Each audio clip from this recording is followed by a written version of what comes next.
You look down as you step forward. The ice cracks beneath your foot. You are 40 miles from anywhere you could be found and rescued, drifting at sea on floating ice. You have your wife, your 4 children, including a baby, and a coil of harpoon line slung over your shoulder. The ship was supposed to come back for you, but it never did. You can't feel your face. That's been true for a while now. Your face went numb sometime back in February, when the wind started arriving in fists instead of gusts. The morning thaws your eyelashes apart one by one if you remember to breathe upward into them. You crouch at the edge of the floe and listen. There's a sound the ice makes when it's about to fail. Not a crack, not a groan. Something underneath those. A low-pressure hum, like a chest holding its breath. The Inuit have a word for it. You have been hearing it for 3 days. This floe, your home, the only ground your infant son has ever known, used to be the size of a small island. You walked it. You built 2 igloos on it. You buried your meat caches in it. 6 months ago, you could walk for 10 minutes in a straight line and still be on it. Now you can throw a harpoon across it. Mursuk is behind you, kneeling on a stack of stiffened sealskins. Charlie Polaris is asleep against her chest, his small face the only warm thing within 500 miles. He was born on the ship. He has never seen a tree. He has never stood on land. He has never been anywhere that wasn't moving.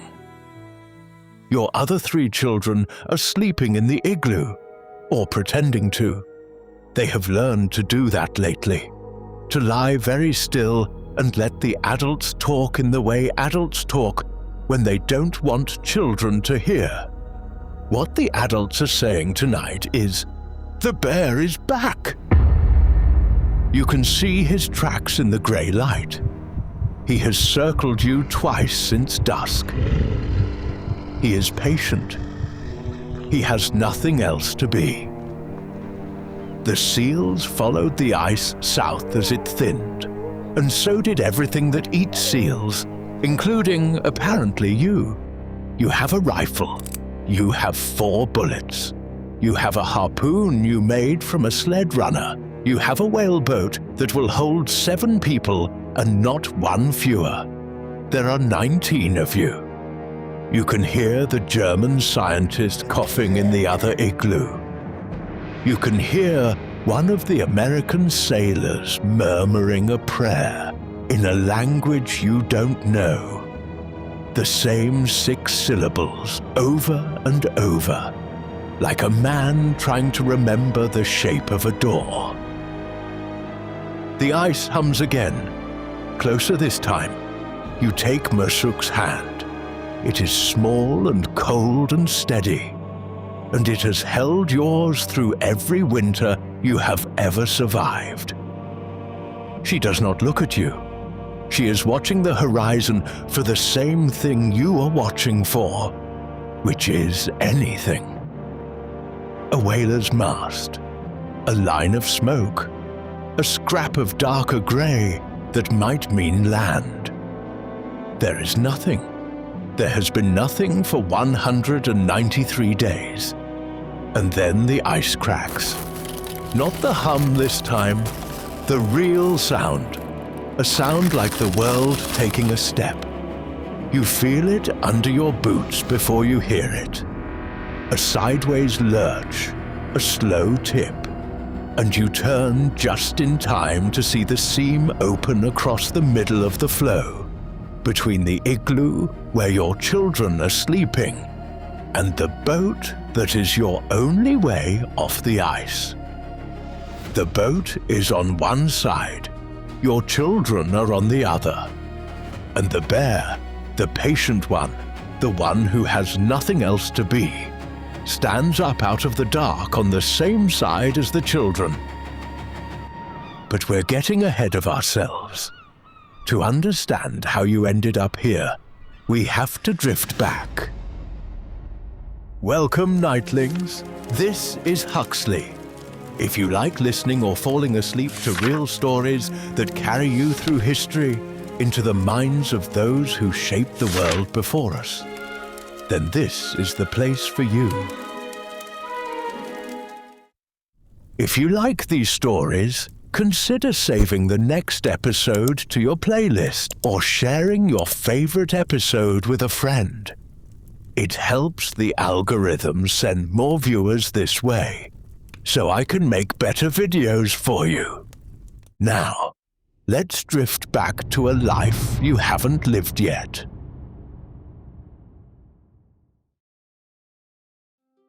You are 19 years old the first time the Americans come. It is July of 1853. You are at Fiskeneset, a small Moravian mission settlement on the southwest coast of Greenland, about 100 kilometers south of Inuk. It is the place you were born. It is the place your mother is from.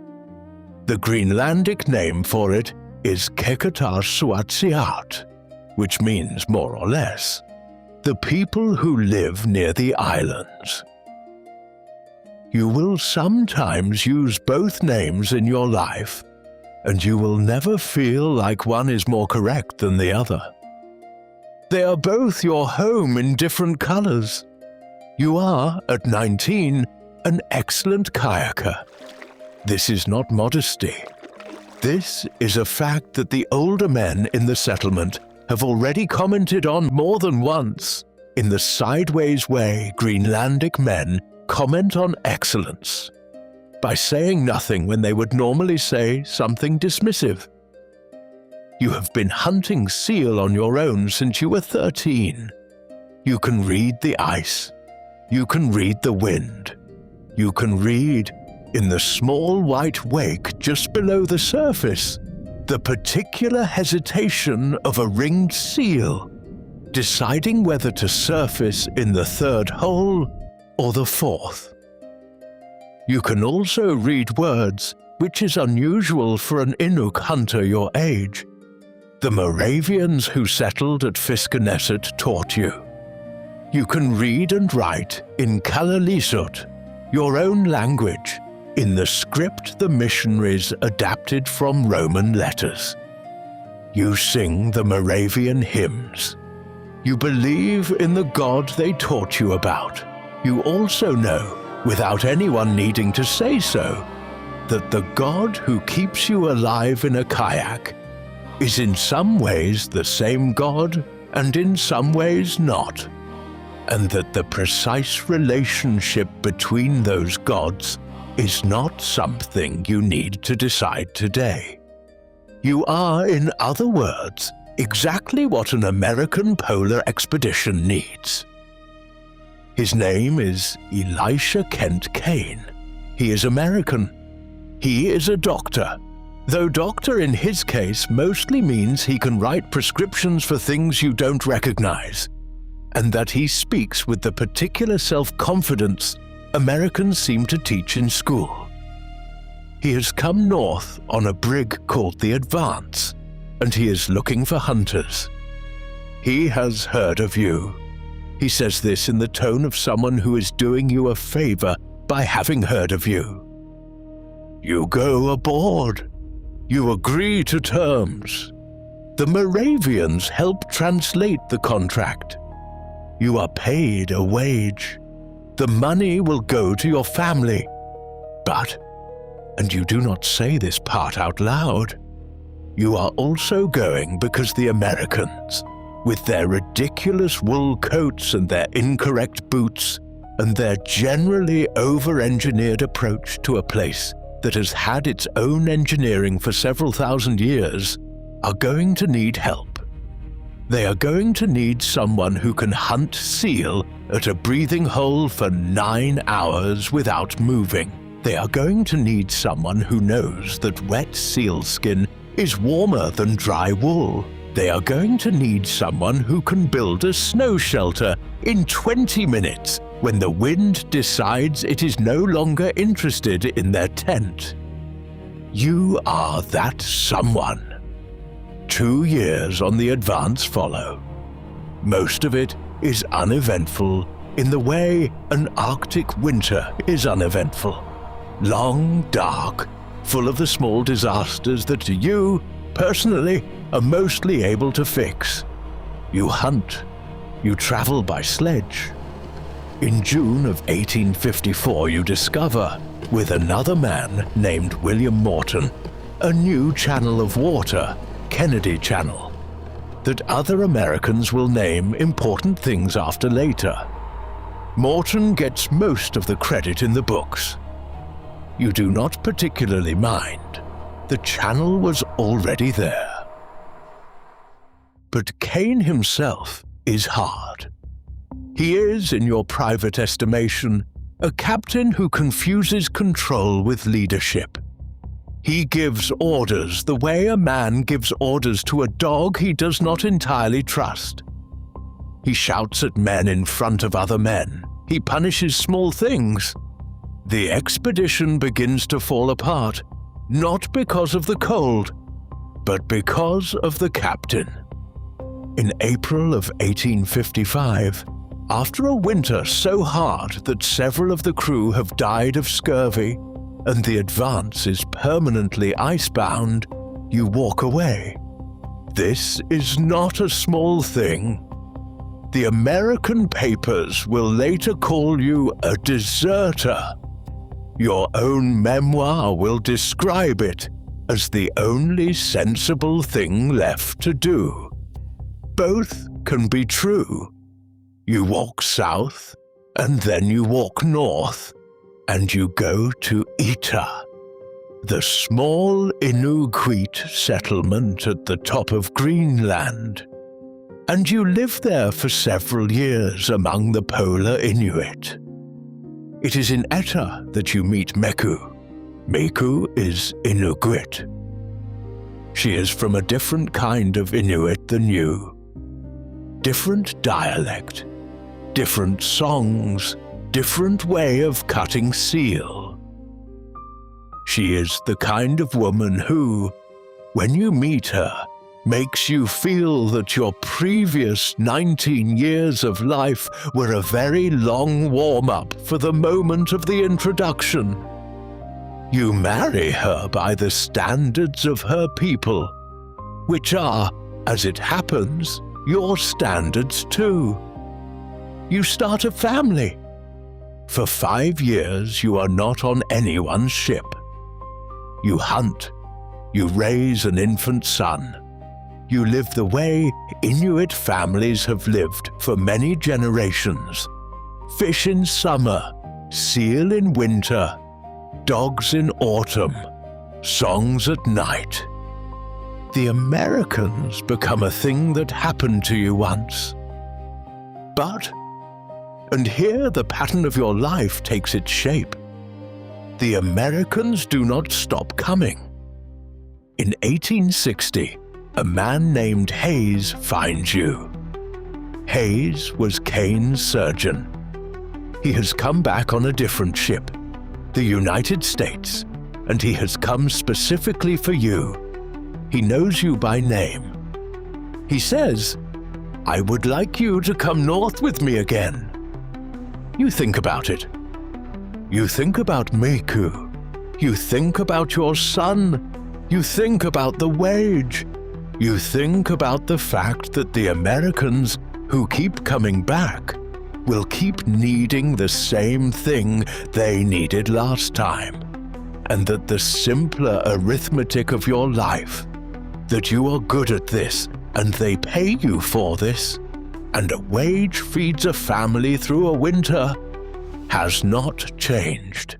You go, you bring Meku, you bring the infant. The Americans are surprised. They did not expect a wife and a baby. But Hayes is not Kane. Hayes is decent. He winters at Folk Fjord. The expedition's astronomer, a kind, slightly anxious man named August Sontag, dies on a sledge journey while you are with him. You bury him. You tell Hayes. Hayes records it as accurately as he can. You return to Greenland in 1861. Meiku is pregnant with another child. You are paid. The pattern is set. You are a hunter the Americans hire when they go north. You bring your wife. You bring your children. You come home alive. You feed your family through the winter on what they paid you. Then, every few years, an American captain shows up again. Now, historians still debate why you walked away from Kane. They debate because Kane wrote his version first, and it is the louder version. And Kane was a doctor who could write a sentence, and you were a hunter who could read one. You only know what you saw. A captain who broke his men, and a winter you survived by leaving him. That is the lesson, if there is one. There isn't one. There's just the next captain. Between Hayes and the next one, 10 years pass. 10 Greenlandic years, which are not the same as 10 American ones. In 10 Greenlandic years, you have 2 more children. Your daughter Augustina, who was born around 1862. Your son Tobias, around 1864. A younger child a few years after that. Meiku teaches them the songs her mother taught her. You teach the boys to hold a small paddle without dropping it. The Royal Greenland Trade Company hires you for a few seasons at Upernavik. The seal a good some years, and thinner others. The Americans for 10 years do not come. Then in the summer of 1871, an American ship arrives at Proven, on the West Greenland coast. Its captain is asking for you by name. He is Charles Francis Hall. He is, you will learn, a different kind of American than Kane. He is not a doctor. He is a former engraver who became a newspaperman and then became, by his own mostly self-taught Arctic study, a kind of explorer. He has been to the Arctic before, twice in fact with Inuit guides. He has lived among Inuit. He speaks a few words of Inuktitut badly. He treats you, when he meets you, like a man. He wants to go to the geographic North Pole. This is a foolish wish, and you do not tell him it is foolish, because telling Americans their wishes are foolish has never once changed an American's wish. He offers you employment. He offers Meiku employment, of a sort, by accepting that she will come. He offers your 3 children passage. He says, you will be the hunter. We will go further north than any ship has gone before. Then we will come home. You think about it. You think about Meiku. You go. The ship is called Polaris. She is a screw steamer of about 387 tons, refitted for the ice. She used to be called something else, periwinkle, which is the kind of name a small flower has, not a ship that is going to the top of the world. But the US Navy has rechristened her, and now she is Polaris, the North Star, which is at least an honest description of where she is supposed to take you. You board her at Proven on the West Greenland coast in August of 1871. Miku is with you. You are, the two of you, 4 months pregnant with a 4th child.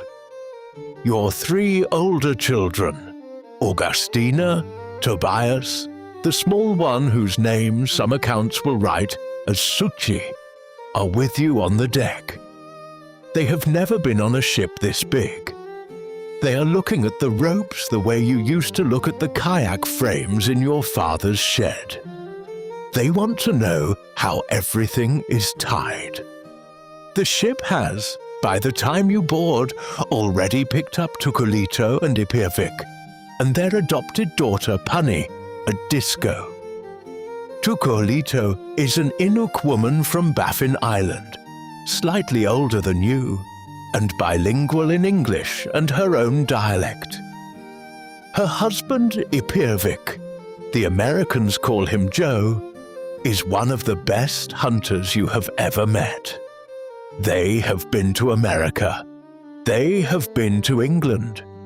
They have in fact met Queen Victoria, who they describe as smaller than expected and slightly wet around the eyes. They have lost 2 infant sons in their travels. They adopted Punny as a small consolation. They are warm to you instantly. Tukulito has a way of looking at Meku that says, without saying anything, I know what you're carrying. We will take care of each other.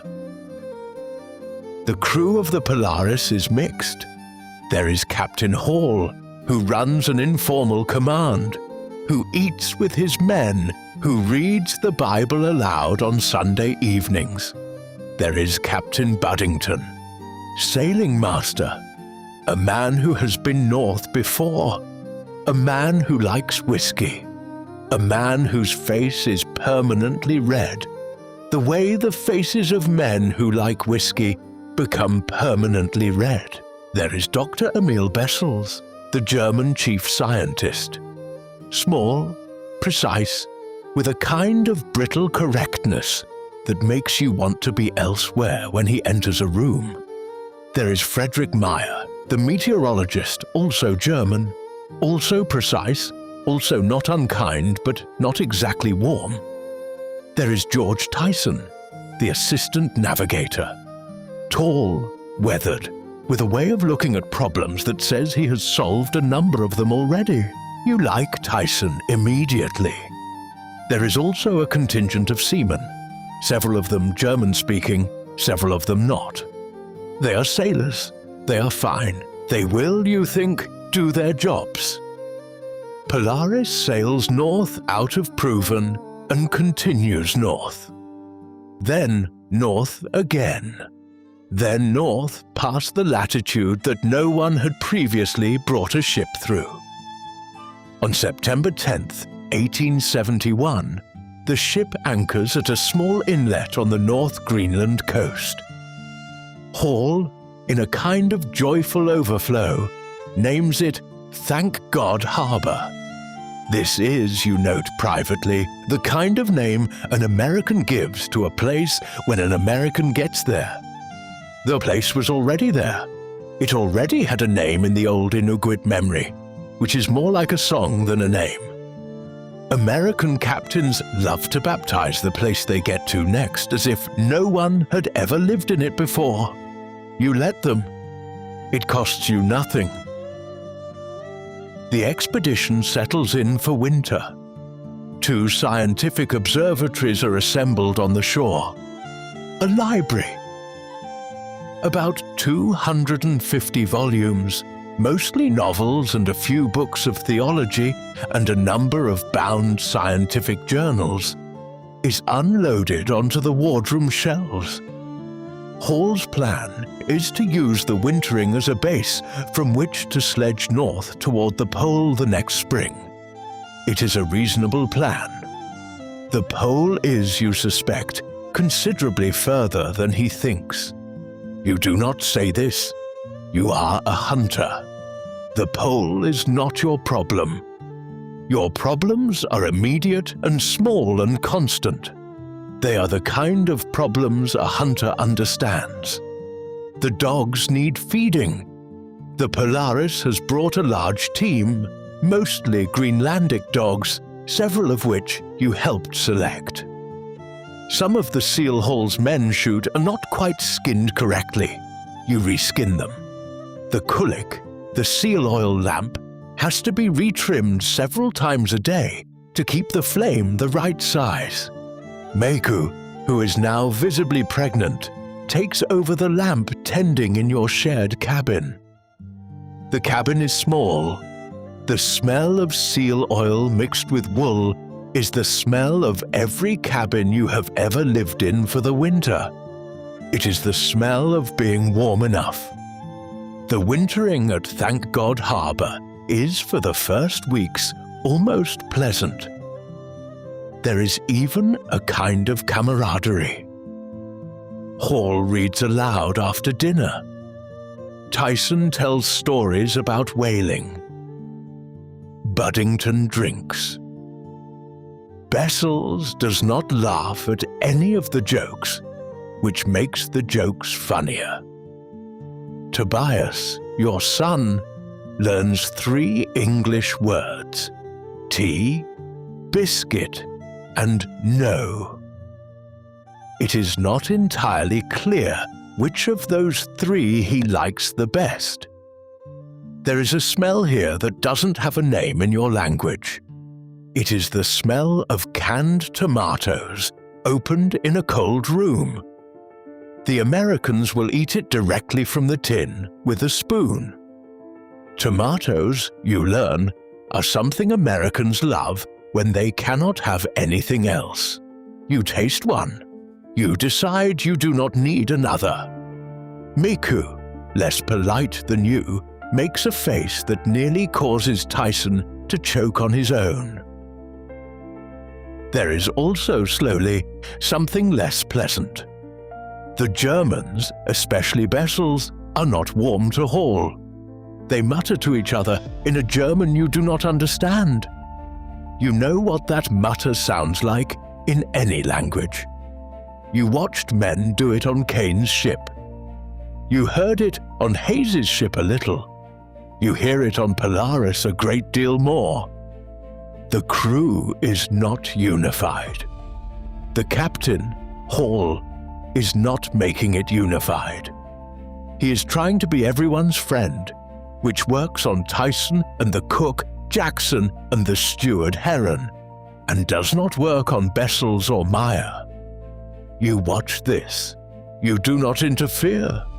It is not your job to keep an American expedition unified. It is your job to find seal and to keep your wife and children warm. Late October. Miku is now 7 months pregnant. The polar night has begun. The sun does not rise. You hunt by lamplight when you hunt at all. You sit in the cabin with the children. You teach Augustina a song you remember from Fiskeneset, very slowly, so she'll remember it. Tukulito visits with Punny. Punny, who is about 7, plays a kind of complicated string game with Augustina. The 2 of them speak to each other in a mixture of 3 different Inuit dialects and 4 English words and several invented sounds. They understand each other entirely. Hall returns from a sledge journey on October 24th. He is tired. He is thinner than he should be. He has been gone 2 weeks. The dogs are nearly spent. He climbs aboard Polaris in the lamplight, and you greet him. He says, in his overloud American voice, "Hans, I'm cold to the bone. I would commit several minor crimes for a cup of coffee." He goes below. You go to your cabin. You hear, a few hours later, that he is sick.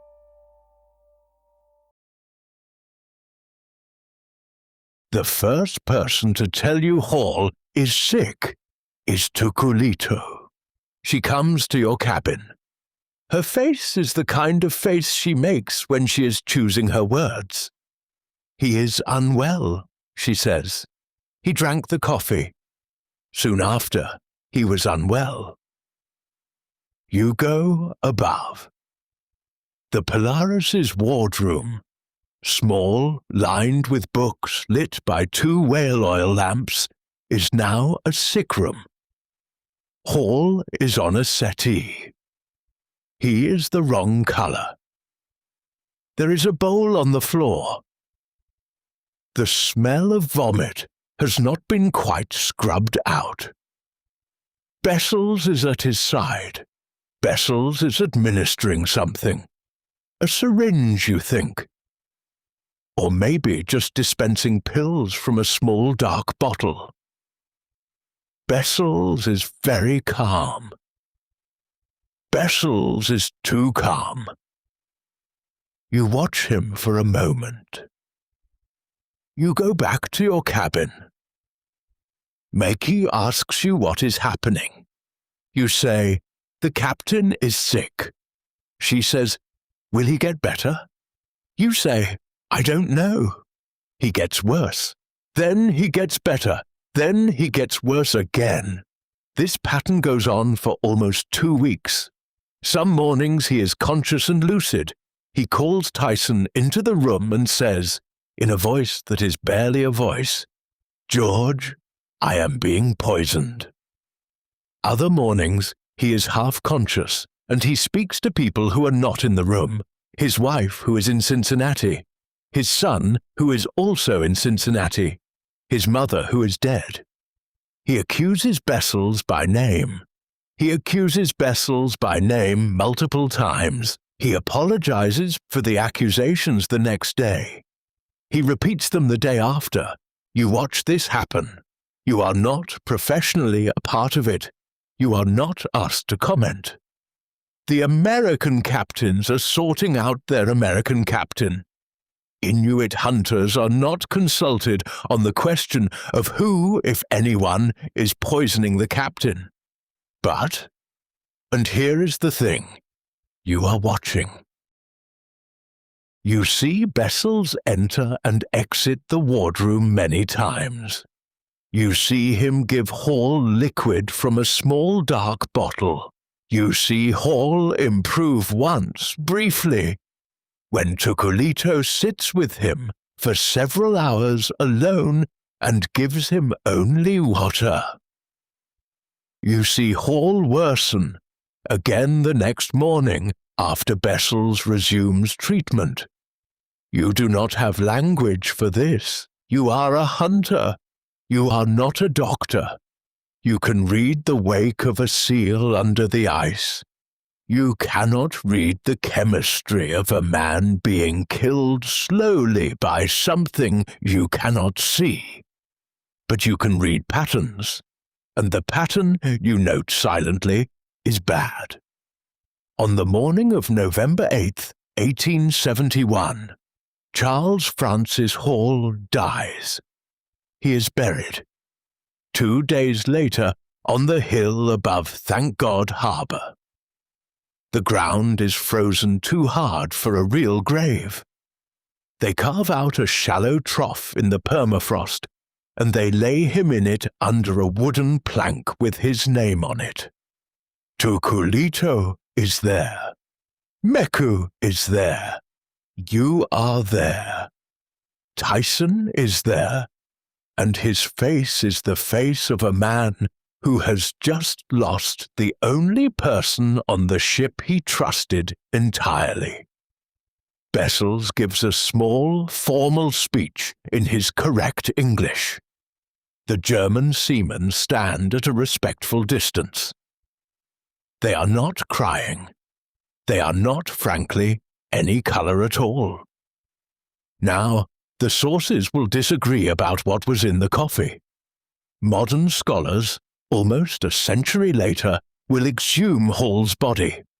The permafrost will preserve it remarkably well, and they will find, in the hair samples, a great deal of arsenic.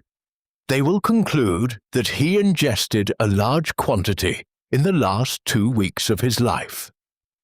They will leave open the question of whether this was murder by Bessels or self-medication with a quack patent remedy that contained arsenic, or some accidental exposure.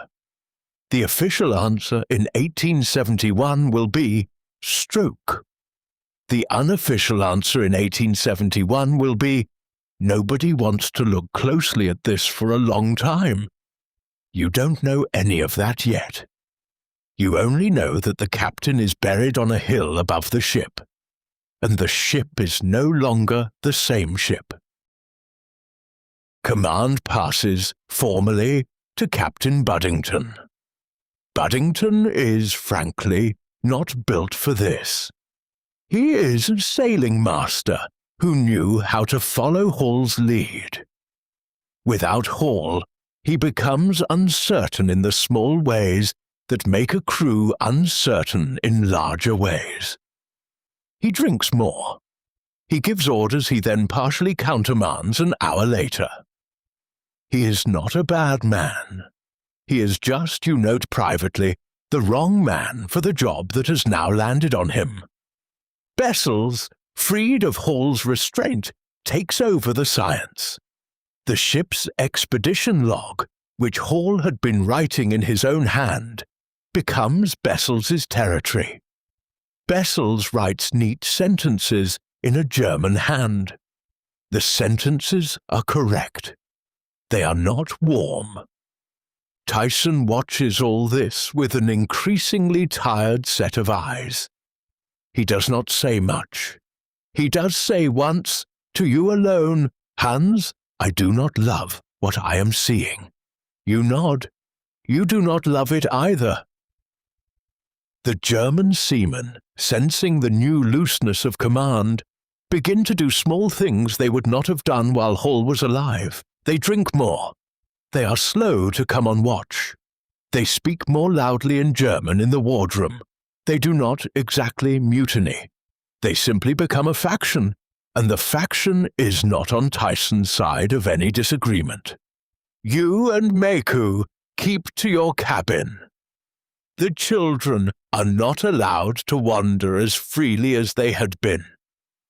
Tukulito and Ipirvik make the same calculation.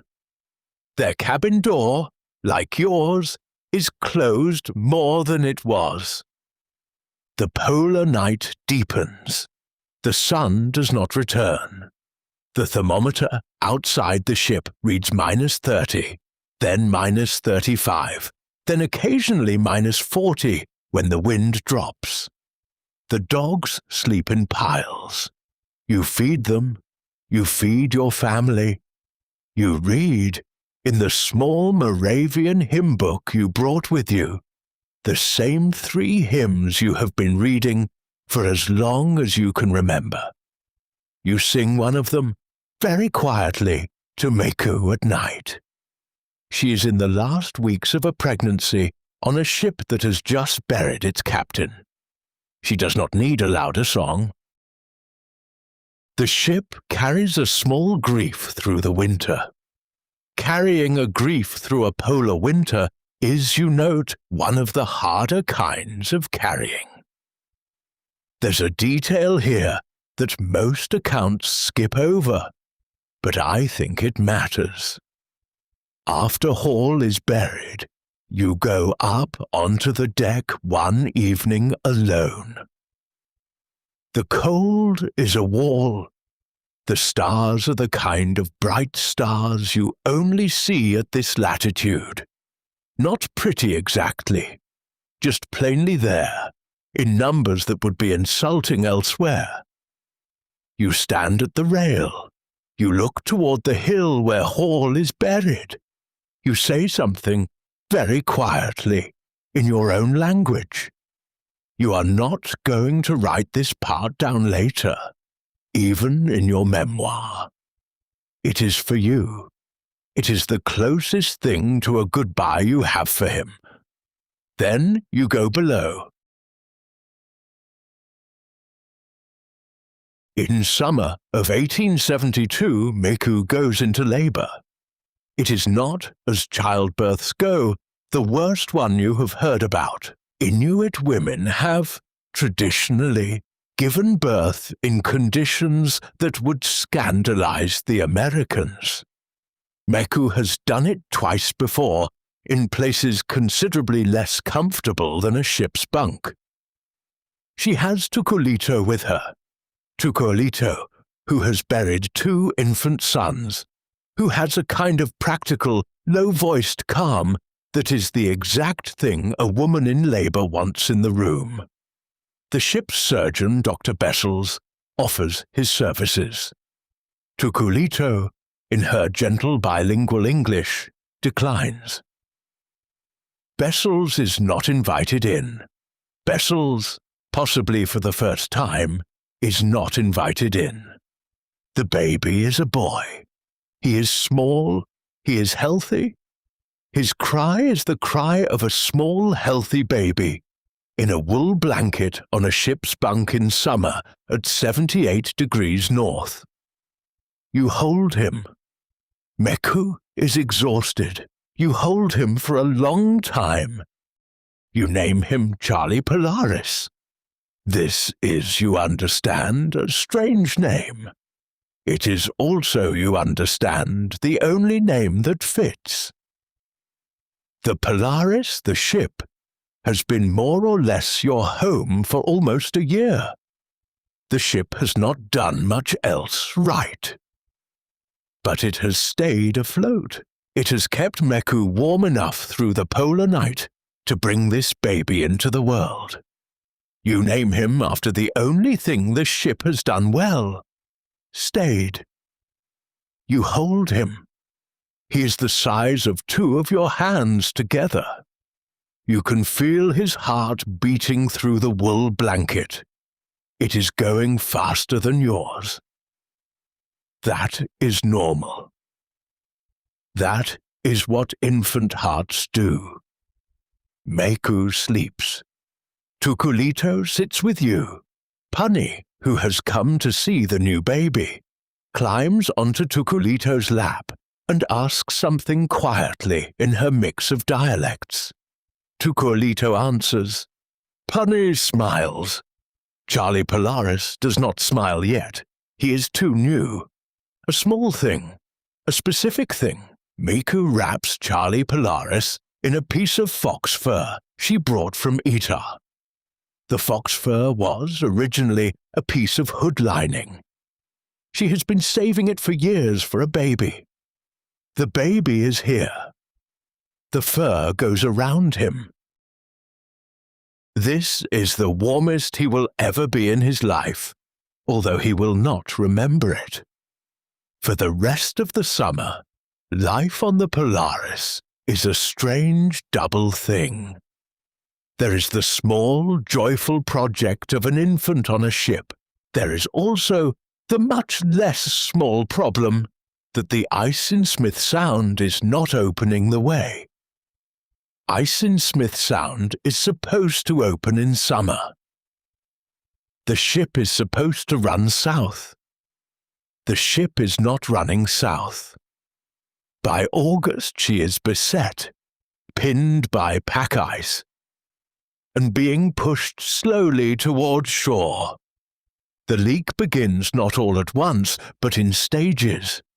Schumann, the engineer, comes up several times in late August and reports a slow ingress.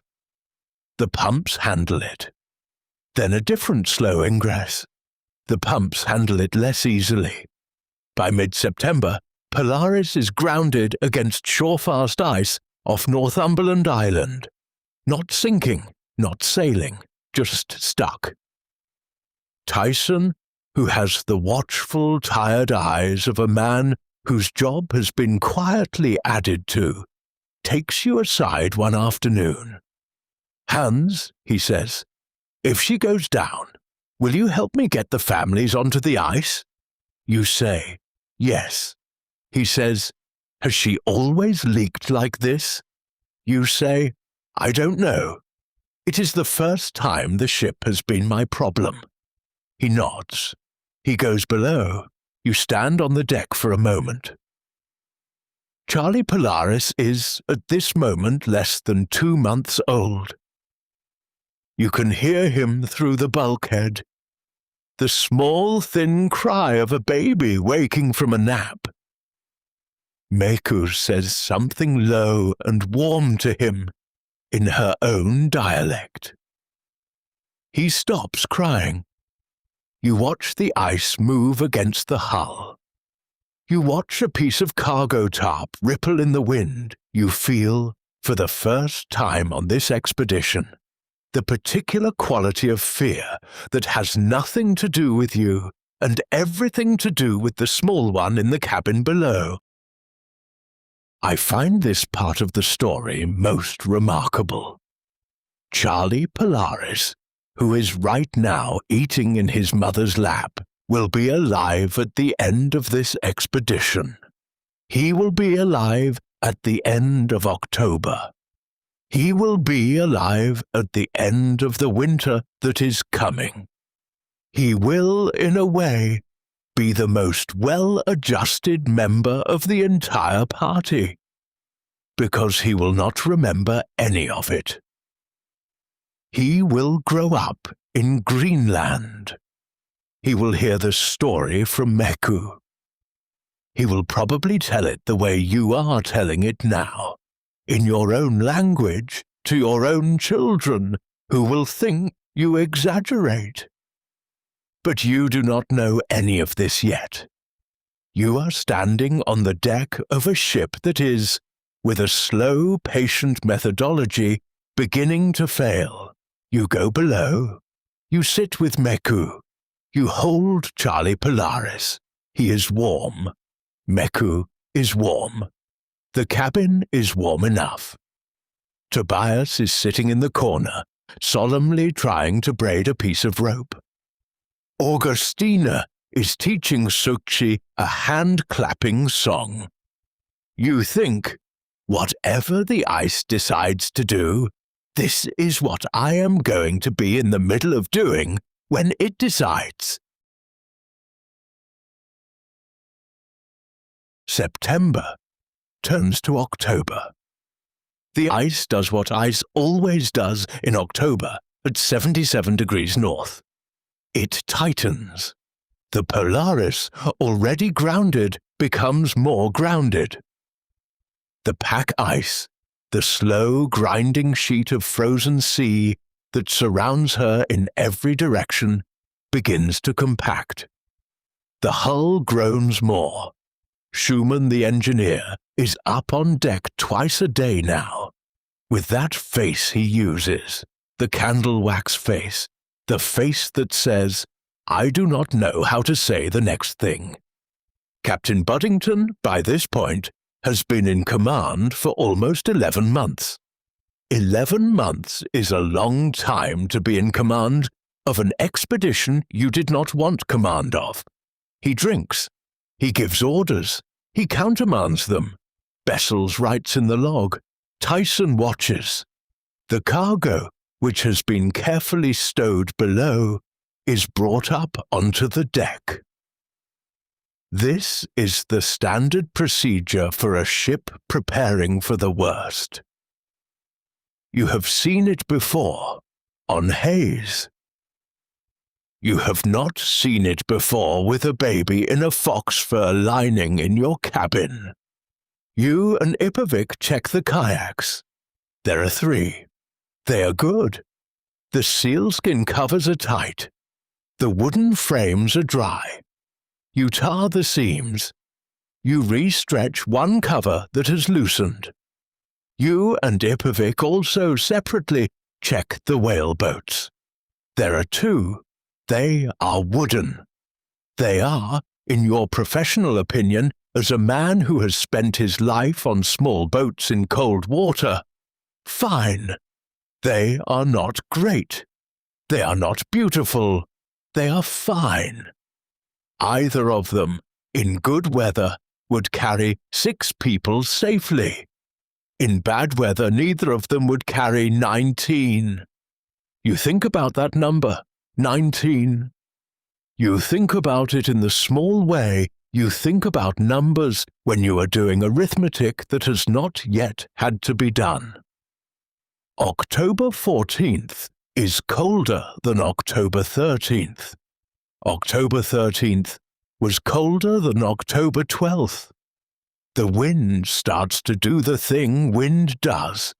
In October, when it is about to do worse, it shifts every few hours, and the temperature drops half a degree each time it shifts.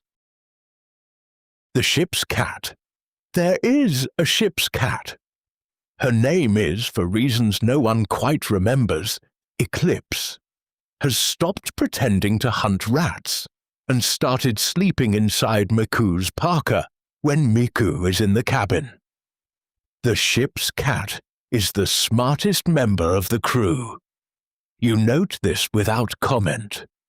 On the morning of October 15th, the wind is steady from the southeast at a speed you would not call alarming. By mid-morning, it has shifted south. By mid-afternoon, it has shifted southwest. By dusk, it is howling. Schumann comes up at dusk.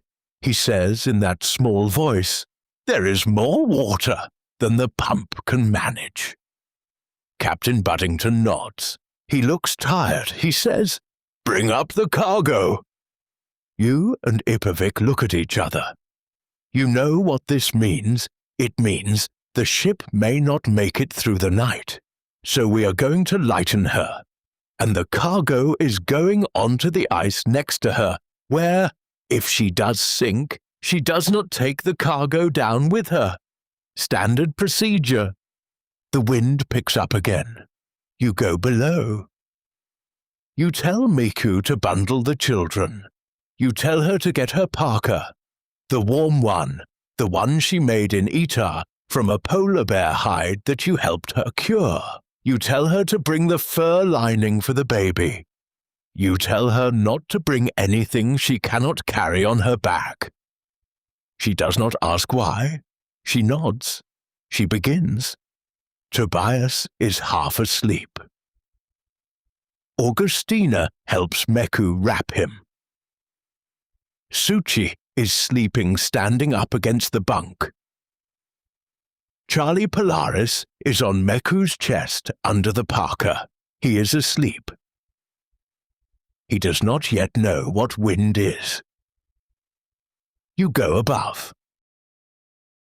The cargo is being moved. The Germans are working. They are when the work is right in front of them and clearly necessary, perfectly capable. Tyson is directing. Maya is counting. Cans of pemmican come up. Bags of biscuit. Crates whose contents you do not know. The boats are lowered down the side of the ship onto the ice next to her. The kayaks are handed down. About 1,500 pounds of food, you'll be told later, though no one is doing exact accounting in this wind. About 2,000, somewhere in there. The wind is loud. The lanterns sway. There's a smell here that doesn't have a name. It is the smell of canvas freshly cracked from a frozen state, and seal oil being sloshed in a too small can, and snow that has been picked up by the wind and broken into smaller pieces of snow. It is the smell of a ship being prepared to die. You think about Meku below. You think about Charlie Polaris asleep on her chest. You think, the ship may not make it through the night, but we will. The procedure is good. The procedure is correct. Move the cargo. Move the families. Wait out the storm next to the ship. In the morning, if the ship has sunk, dig in on the floe. In the morning, if the ship has not sunk, repair what we can and reboard. Either way, we are next to the ship. That is the plan. What you're about to do has never been done before. You don't know that yet, and the not knowing is part of why you are doing it. You are doing it because it is the next correct thing, and the next correct thing is what hunters do in the winds like this. And tonight, you are a hunter doing the next correct thing on a piece of ice next to a ship that is possibly sinking. Meku comes up. She has Charlie Polaris under her parka, and her left hand in Tobias's, and her eyes on the doorway behind her, where Augustina is bringing Suchi. You take Tobias's other hand. Tukulito comes up behind with Punny. You all step down the plank onto the ice. The wind is louder out here. The ship is pitching slightly, even though she's grounded. The cargo is in 3 rough piles. Tyson is shouting numbers. Maya is shouting a different set of numbers. The seamen are doing the work, not all of them, but enough. You set Miku in the lee of the largest cargo pile. She crouches with the baby. Tobias presses against her side. Augustina stands behind her like a small guard. Tukulito is 20 feet away with Punny. Ipirvik is helping with the second whaleboat. You go back to the plank, another crate. The wind shifts again. The wind shifts and the ice answers. You feel the answer through your boots before your ears understand it. There is a sound, somewhere between a bone settling and a rope going taut, and the floe you are standing on is no longer the same floe that the Polaris is grounded against. There is a moment, maybe a quarter second, where everything is still. The wind continues, the snow continues, the lanterns swing on their gimbals at the cargo pile, but the ice has made up its mind. The pan, you, your wife, your 4 children, Tukulito, Ipirvik, Punny, 2 whaleboats, 3 kayaks, and approximately 1,500 pounds of cargo are standing on, has separated from the sheet that connects to the ship. You drop the crate, you move, you do not run. Running is for ice that has decided to hold. Running puts your full weight on a single foot at a time, and a single foot at a time is how you fall through. You walk fast, you walk steady. The way a hunter walks on ice that is making up its mind. You go to Miku. Meku is on her knees in the lee of the cargo pile. Her parka is pulled forward over Charlie Polaris. Tobias is pressed against her left side. Augustina has her arms around Suchi. Meku looks up at you. Her face says in the way Inuit faces say things in storms. I see what's happening. Tell me what to do. You put your hand on her shoulder. You say, in your own dialect, the word for the ice is moving. You say, calmly, the next word, which is the word for stay. She nods once. You go to Tukulito. She has Punny inside her own parka now, the same way Meku has Charlie. Tukulito is standing. She is, as you noted on the ship, the kind of woman who stands. You say, in the half Inuktitut, half English you have used with her for over a year now, we are loose. Yes, she says, I see. You say, stay close to Meku. She says, yes. You go to Ipirvik. He is at the stern of the second whaleboat, lashing it. He has, you notice, already finished. He looks up at you. He nods. You nod. You do not need to discuss it. You both know. You and Ipovic walk together to the edge of the floe nearest the ship. The strip of black water between you and the Polaris is now wider than a kayak. By the time you have looked at it for 10 seconds, it is wider than a whaleboat. By the time you have looked at it for 30, it is wider than that and you stop measuring. The Polaris herself looks normal. She is upright. She is still grounded. She is still leaking, you assume, though from this distance you cannot tell. There are figures on her deck. There are lanterns swinging on her rigging. The figures on the deck are doing things. The figures are not that you can see lowering a boat. "Tyson!" you call. Tyson runs over from where he is counting the cargo piles.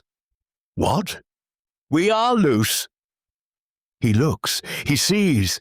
His face does the thing his face has been doing since Hall died. It adjusts. He turns and shouts something to Maya. Maya shouts something back in German. The German seamen, who have been carrying boxes, stop carrying boxes. The wind is not lessening. There's a smell here that doesn't have a name in your language. It is the smell of canvas freshly cracked from frozen, and seal oil sloshed in a too small can, and snow that has been pulverized by the wind into smaller pieces of snow.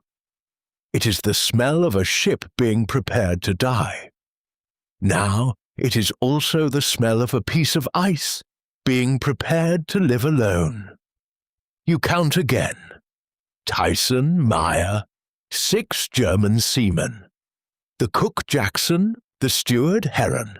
You, Meku, Augustina, Tobias, Suchi, Charlie Polaris, Ipirvik, Tukulito, Punny. 19 people, 2 whaleboats, several kayaks, 1,500, maybe 2,000 pounds of food. 19. The number sits in your chest the way a number sits in a hunter's chest when the math is suddenly the only thing that matters. You stand for a moment. You look at Miku in the lee of the crate. You look at Charlie Polaris's small face just visible inside the parka. You look back at the dark line of water. The line of water is no longer a line. It is a straight. You make a decision. This is the decision. The ship is going to come back. They will see what has happened. They will see in the morning the cargo and the people on the floe. They will turn the Polaris if they can. If they cannot turn the Polaris, they will lower a boat and come for you. That is the procedure. That is what an Arctic crew does for its own. That is what Tyson would do if he were the captain. That is what Hall would have done. You remind yourself, that is what they will do. You believe this because believing it lets you start the next thing. Believing it is functional. You start the next thing.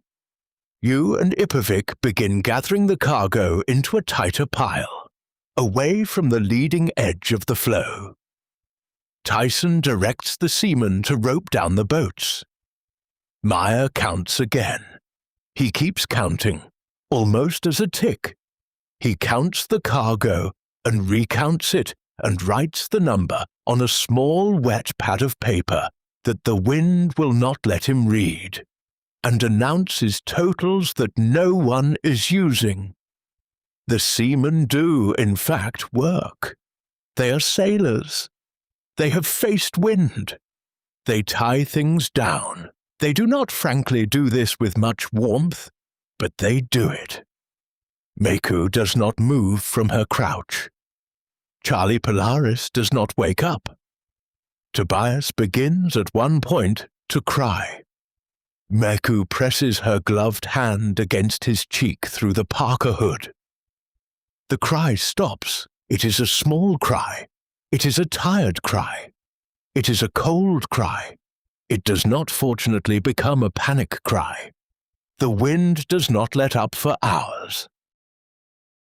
By midnight, the floe has drifted what you estimate, by the bearing of the few visible stars between cloud, to be a few miles south of where the ship is. The ship is now a small light to the north. A swaying lantern visible on a swell. You can see her. Just barely. You stand for a moment longer at the edge. The sources will disagree about what Captain Buddington was thinking that night. You are inside the next half hour. You do not have time to wonder. You go back to Miku. You crouch beside her. You take Tobias from her and put him under your own parka. Your parka is dry, hers is not, and you hold him. He smells like the lining of the parka, which smells like fox fur, and the kind of dust that lives only in clothes that have been worn for years. He stops shivering after a minute. He sleeps. You sit with your wife and children on a piece of ice in a wind in the dark. You do not panic. You wait for morning. Morning comes the way Arctic mornings come, not as a rising of the sun, since at this latitude in October the sun does not rise, but as a slow change in the grey. The dark becomes a paler dark. The wind, which has howled all night, drops to a hard, steady cold. The horizon becomes visible again. You stand up. Your legs are not the legs of a man who has slept well. Your back is not the back of a man who has slept at all. But your hands are working. Your eyes are working. You go to the edge of the floe to look for the ship. The ship is there. She is far. You estimate 8, maybe 10 miles. She is a small, dark shape on the horizon, with 2 masts and a thread of smoke that you cannot quite tell is real or imagined. She is, as far as you can see, upright. She is, as far as you can see, not sinking. You stare at her for a long moment. The relief that floods through you is the kind of relief that turns immediately into a question. If she is upright, why is she not coming? You walk the perimeter of the floe to a higher hummock. From the hummock, the ship is the same shape, just slightly smaller. There are no boats lowered from her. There is no movement that suggests boats being prepared.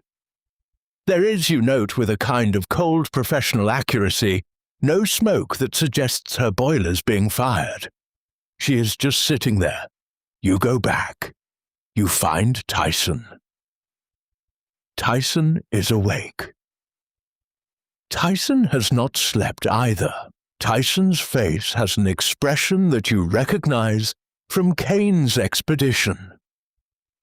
The expression of a man who is privately reviewing every charitable interpretation he can come up with for what he is seeing, and is, one by one, finding them inadequate. You say, "Tyson." He says, "I see her." "Why is she not coming?" He says slowly, "I don't know." You and he stand together.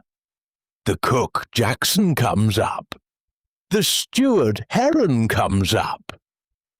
Meyer comes up. The German seamen do not come up immediately.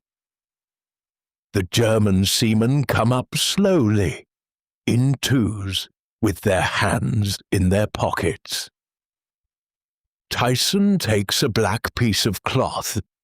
It might be a watch coat, it might be a piece of cargo cover, and ties it to a long piece of driftwood that has been pulled out of the floe.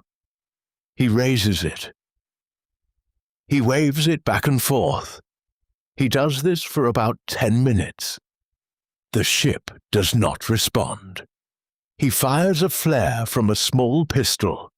The flare goes up, makes a brief red light against the grey sky, and falls. The ship does not respond. Meku is awake now. She is sitting upright, with Charlie Polaris at her breast under the parka. Tobias is leaning against her shoulder. Augustina is helping Tukulito count the children. Suchi is somehow asleep. The Inuit children, yours and Punny, are all accounted for, all warm enough, none crying. The Inuit mothers have already done their mourning. Tukulito comes up beside you. She looks at the ship. She says in English, "She is not coming." You say in Inuktitut, "I know." She says in English because some sentences need to be said in the language that is more cutting. "What is wrong with that captain?" You do not answer. There is no answer. You watch the ship. By mid-morning the ship has not moved. By noon the wind has shifted again, and the floe is drifting south more rapidly. The ship is smaller on the horizon. You are not approaching her. She is not approaching you. By afternoon, you can no longer see the ship without standing on the highest hummock. By evening, you can no longer see her at all. That is the moment something in your chest changes.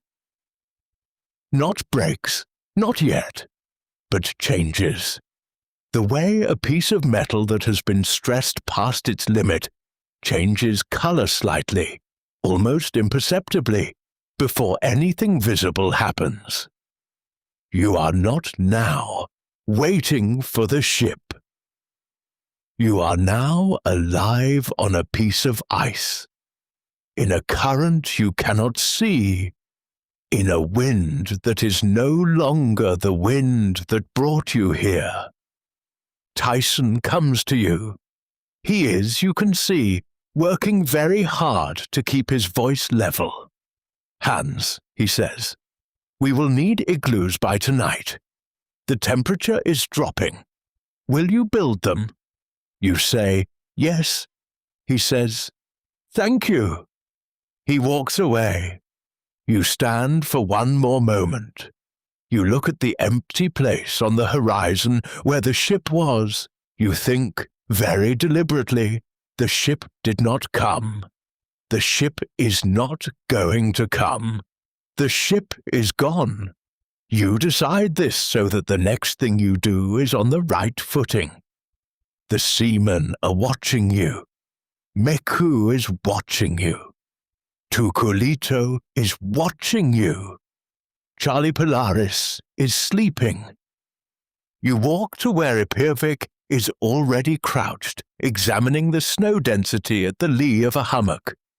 He looks up. You nod. He nods. You begin. A bone-dry observation, then, about the captain on the horizon. Captain Buddington, in his post-expedition testimony, will have a great deal to say about why he could not retrieve you. Some of what he says will be about coal. Some of it will be about pumps. Some of it will be about the broken propeller, which it turns out was not actually broken. The Naval Inquiry will not find him guilty of anything. The Naval Inquiry will not find anyone guilty of anything.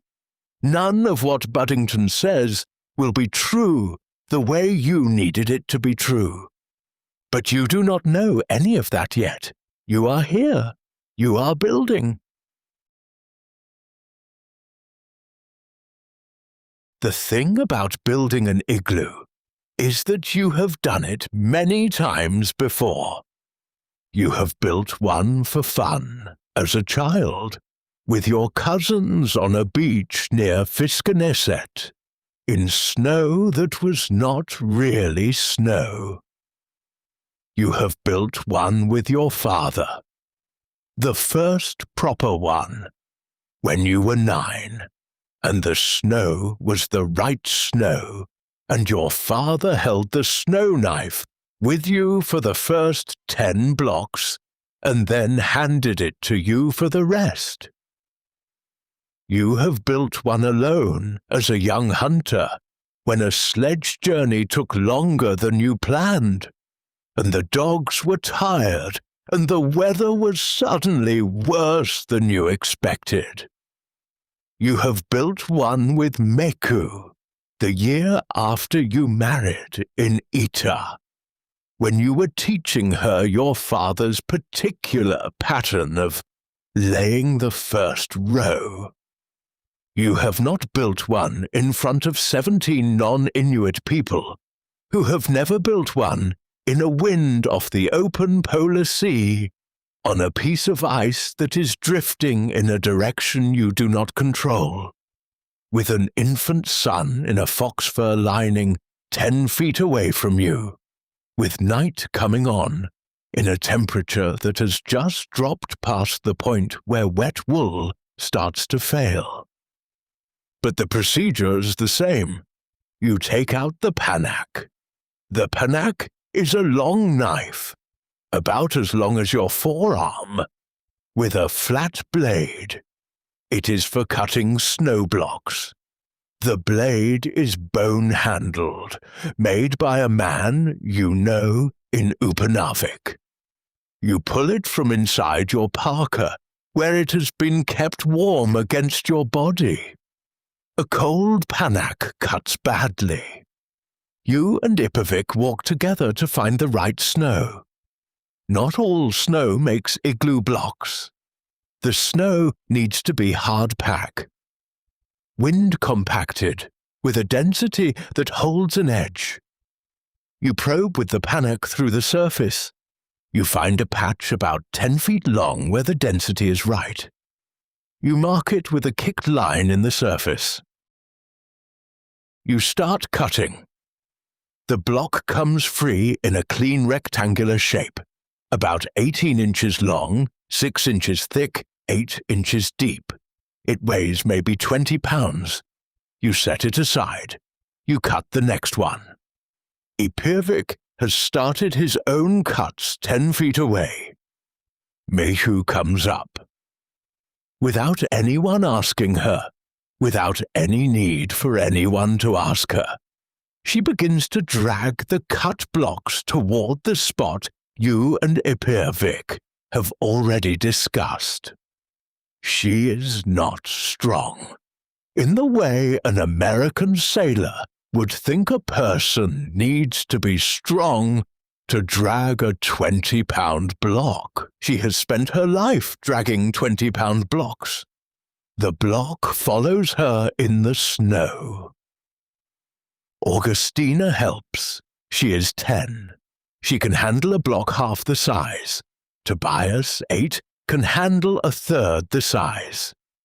They work without talking. They have done this kind of work before. Tukulito comes over with Punny. Punny is 7 more or less. She is also dragging blocks.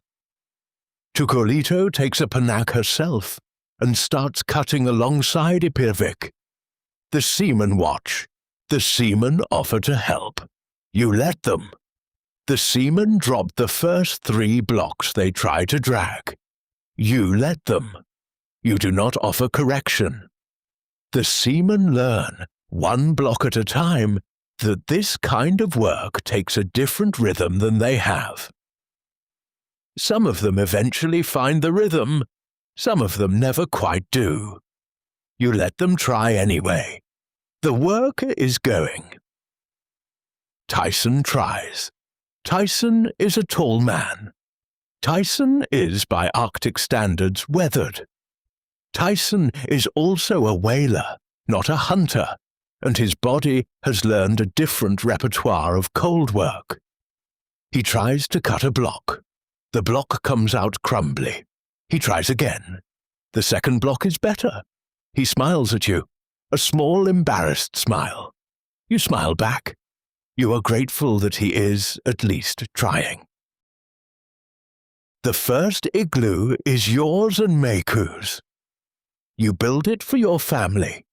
You choose a spot in the lee of a low ridge. You lay the first row in a circle about 10 feet across. The blocks lean inward slightly. The second row leans inward more, and the second row also follows a slow upward spiral. This is the trick of the igloo, the spiral course, which lets each block rest against the one beside it and the one below it. You work fast because the wind is loud and the temperature is dropping. Meiku is bringing you blocks.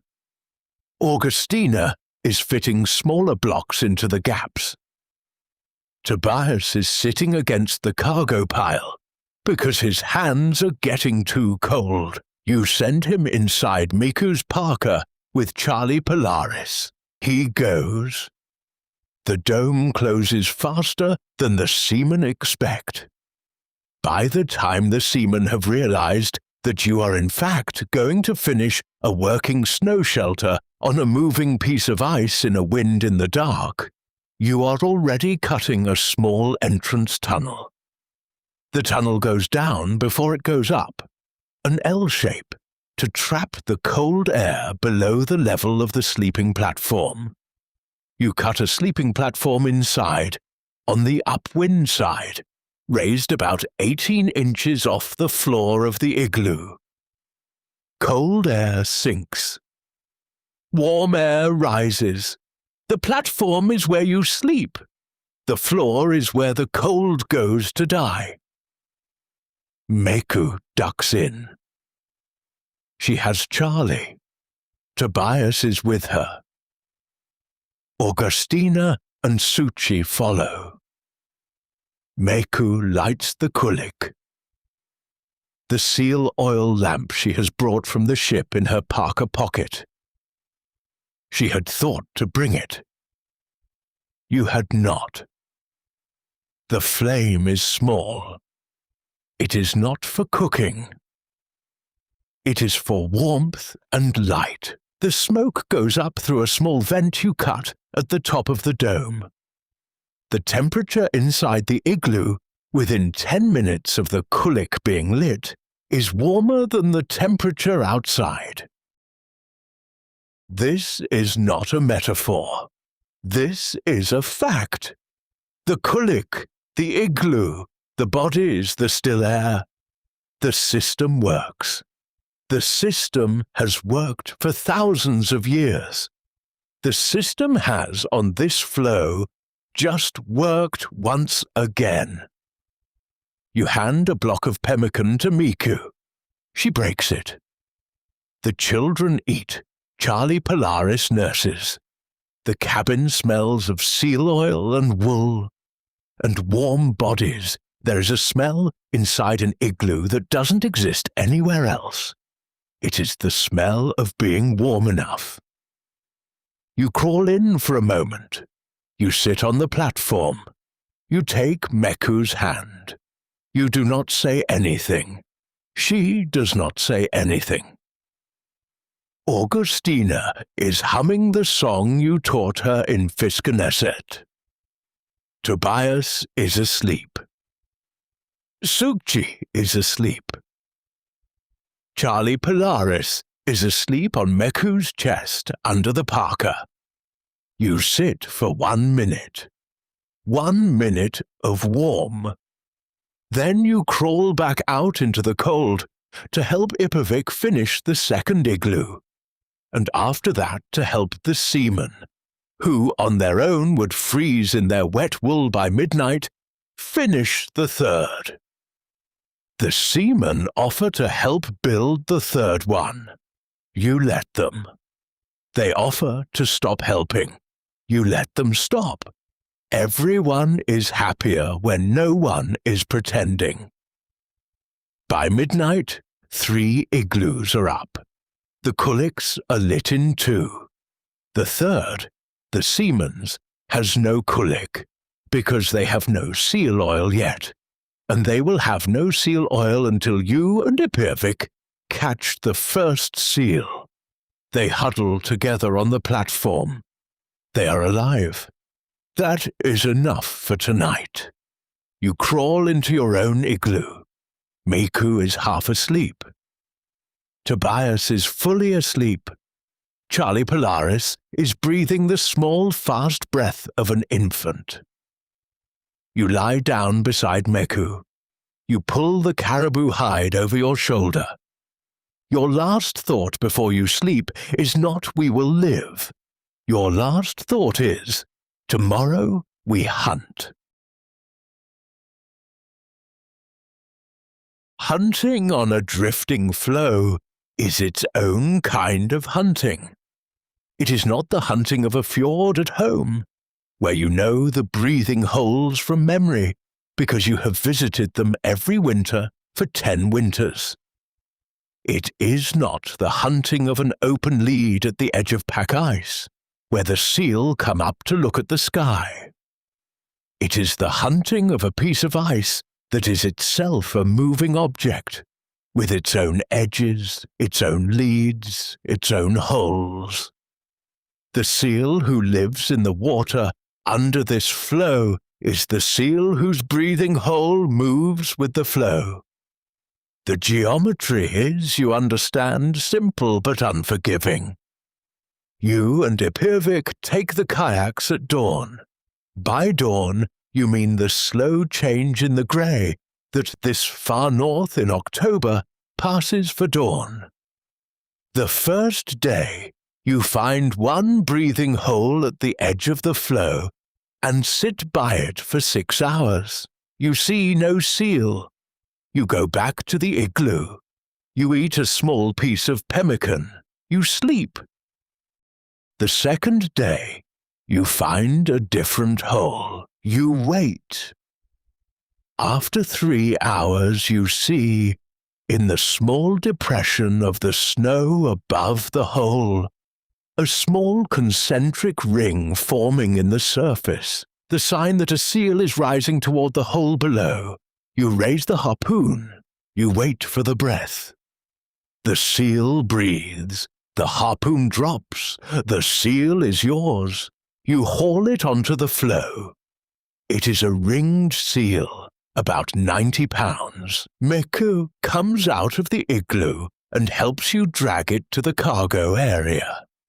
You butcher it there, in the open, with the snow knife. The seamen come out to watch. The seal is divided.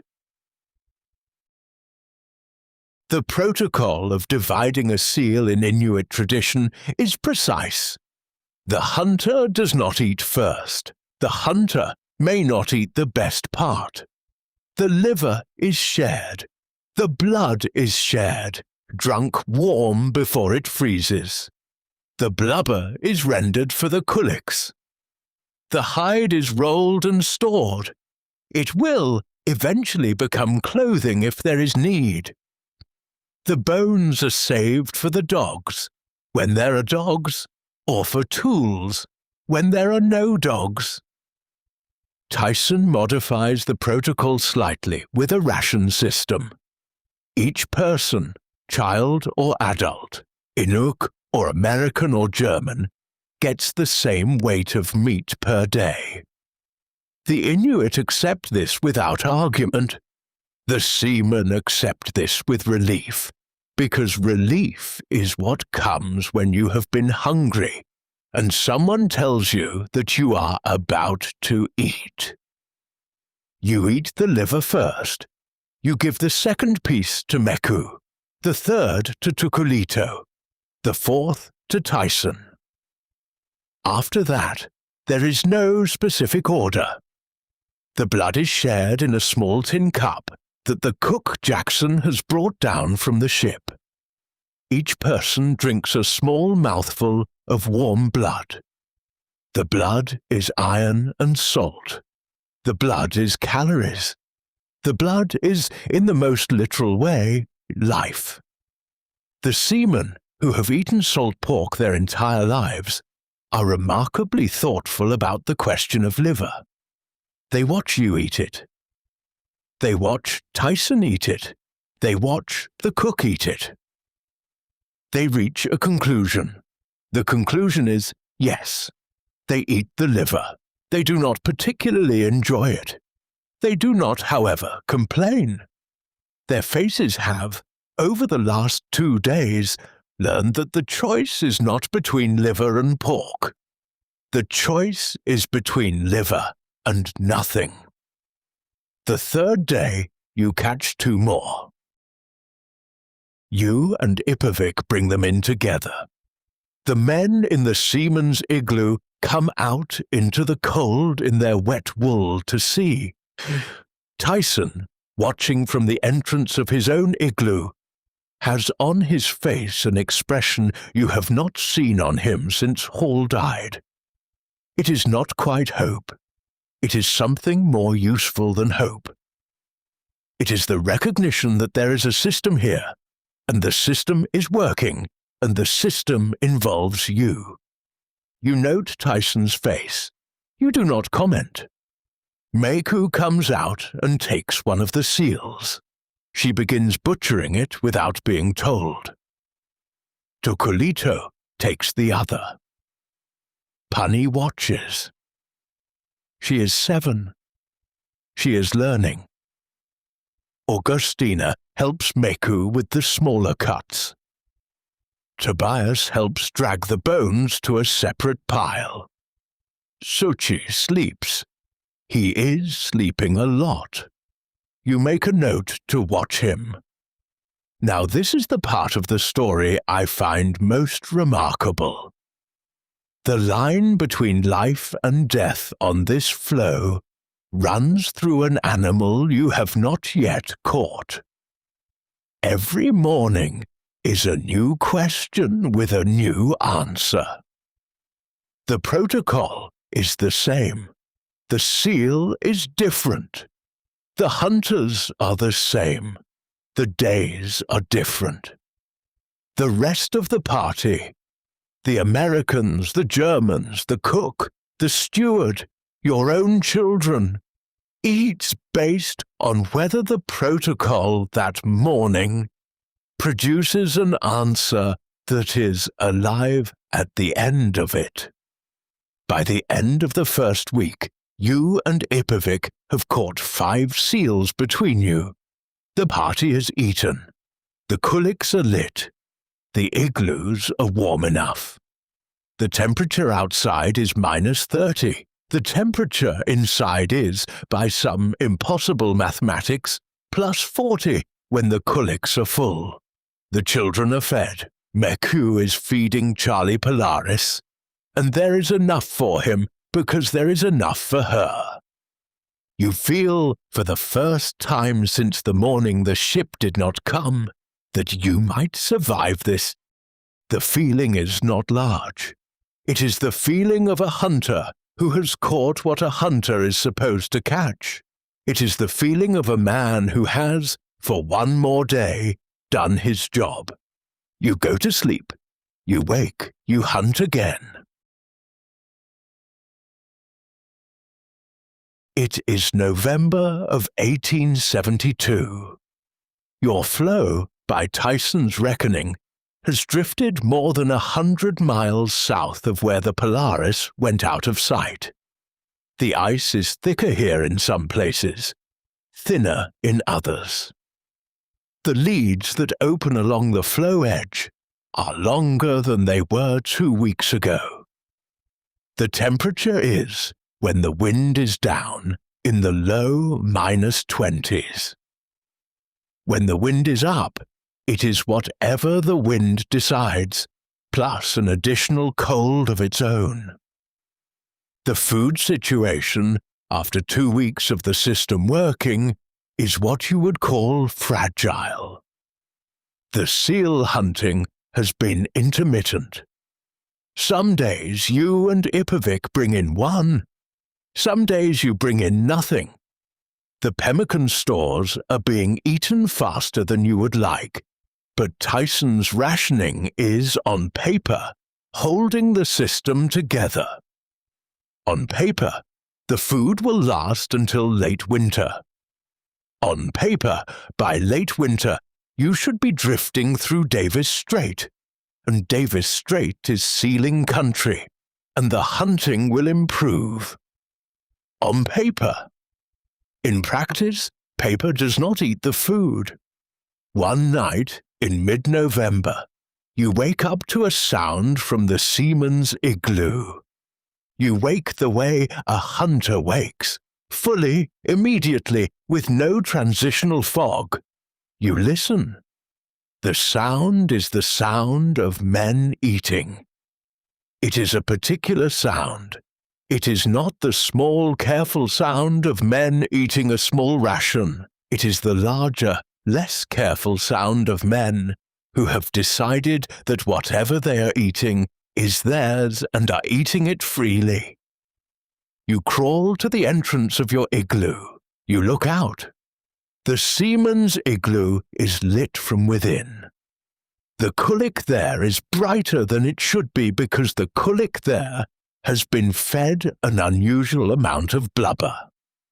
Through the partly open entrance you can see, in the swinging shadow, men passing a tin between them. The tin is a tin of canned meat. You can tell by the size and the lid. You watch. You count tins by the silhouettes of empty ones already set on the snow at the entrance. There are 4. You do the math in your head. 4 cans of canned meat is, by Tyson's ration, almost a day's supply for 19 people. The seamen are eating it as a snack. You go back inside. You do not wake Miku. You do not wake the children. You lie down on the platform. You think. By morning, the news is the news. The seamen, in fact, have eaten substantially more than 4 cans. They have eaten approximately 1 week of the ration in one night. Tyson, in his igloo, has counted the empties and is in the kind of fury that, in Tyson, presents as a quietness so still that it might fool a less attentive observer into thinking he is calm. He is not calm. He goes to the seaman's igloo. He confronts them. He is one man. They are 6 men. They are armed. They have the rifles from the Polaris, which were distributed among them at the moment of separation. They are not that morning in a posture of repentance. They are, in fact, in a posture of full sleeping bellies. Tyson asks who ate the food. The seamen, in halting English and quicker German, say that they ate it because they were starving, which is not exactly the case, but is also not exactly false.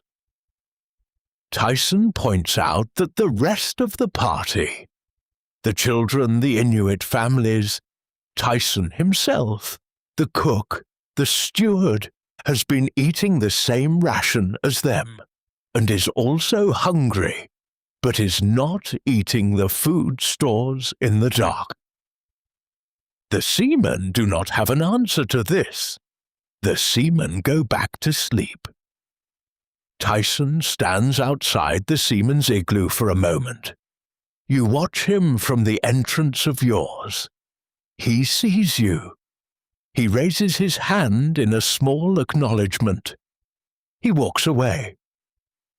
That morning, Tyson recalculates the rations.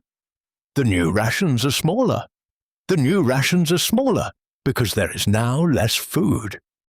You note quietly that the men who burn through a week of stores in one night are the same men who, a few weeks from now, will be most insistent about the fairness of the new rations. This is, you note, a particular shape that human beings sometimes take. You have observed it before. Hunters do not, in your experience, take this shape. Sailors sometimes do. You leave it at that. Miku asks you quietly, in your own language, what happened. You tell her briefly. She does not respond verbally. She takes the new ration of pemmican that Tyson hands her later that morning, and without comment puts the largest piece on the small wooden trencher that is for the children. You do this too. Tukulito and Ipirvik do this too. The Inuit families have, as of this morning, made an unspoken decision. The decision is, we will eat the small portion. The children will eat the larger portion. The adults will be hungrier.